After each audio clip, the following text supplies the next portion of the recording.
Hello everyone, you almost caught me out there. I was having a quick wee drink.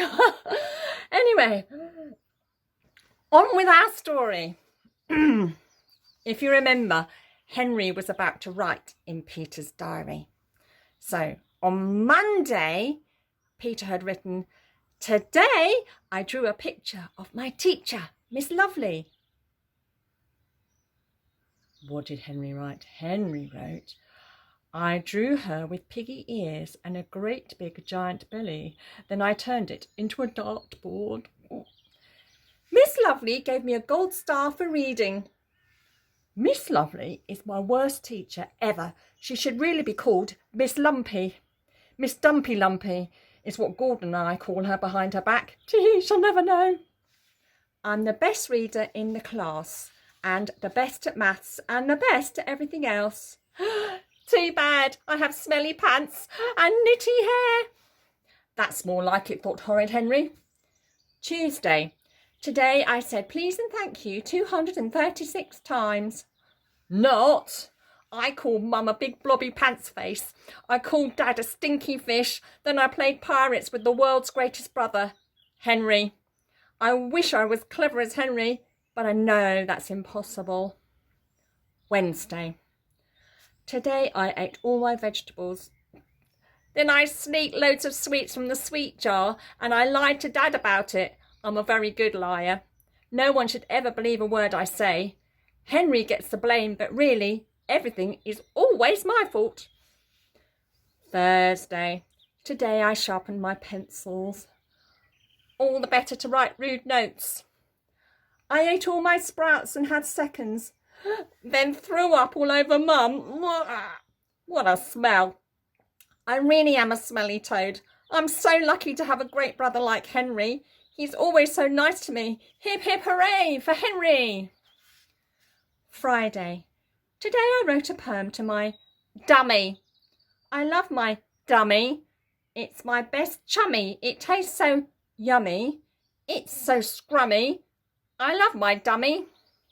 That's much better, thought Horrid Henry. Now that's what I call a diary.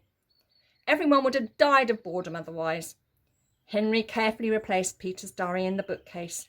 I hope Peter appreciates what I've done for him, thought Horrid Henry. The entire school gathered in the hall for assembly. Peter's class proudly sat on benches at the front. Henry's class sat cross-legged on the floor. The parents sat on chairs down both sides. Mum and Dad waved at Peter. He waved shyly back. Miss Lovely stood up. "Hello, mums and dads, boys and girls. Welcome to our class assembly. This term our class has been keeping diaries. We're going to read some of them now to you now. First to read will be Peter.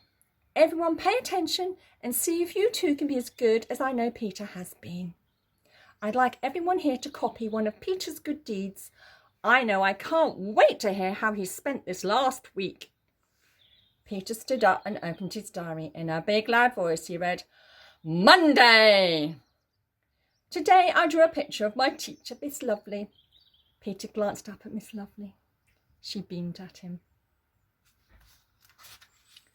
"I drew her with piggy ears and a giant belly. Then I turned it into a dartboard." What? It was always difficult to read out loud and understand what he'd read, but something didn't sound quite right. He didn't remember writing about a pig with a big belly. Nervously, Peter looked up at Mum and Dad. Was he imagining it, or did their smiles seem more like frowns? Peter shook his head and carried on. "Miss Lovely gave me a gold star for reading." Well, that was better. He must have misheard himself before. "Miss Lovely is my worst teacher ever. She should really be called Miss Lumpy, Miss Dumpy Lumpy." "Oh, thank you. That's quite enough," interrupted Miss Lovely sternly, as the whole school erupted in shrieks of laughter. Her face was pink. "Peter, see me after assembly. Ted will now tell us all about skeletons." But gasped Peter, "But I never... Sit down and be quiet," said the head, Mrs. Oddbod. "I'll see you and your parents later." "Oh," wailed Peter. Mum and Dad stared at their feet. Why had they ever had children? Where was the trapdoor when you needed one? "Oh," whimpered Mum and Dad.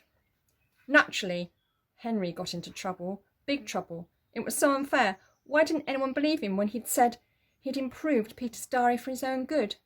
Honestly, he would never, ever do Peter a favour again.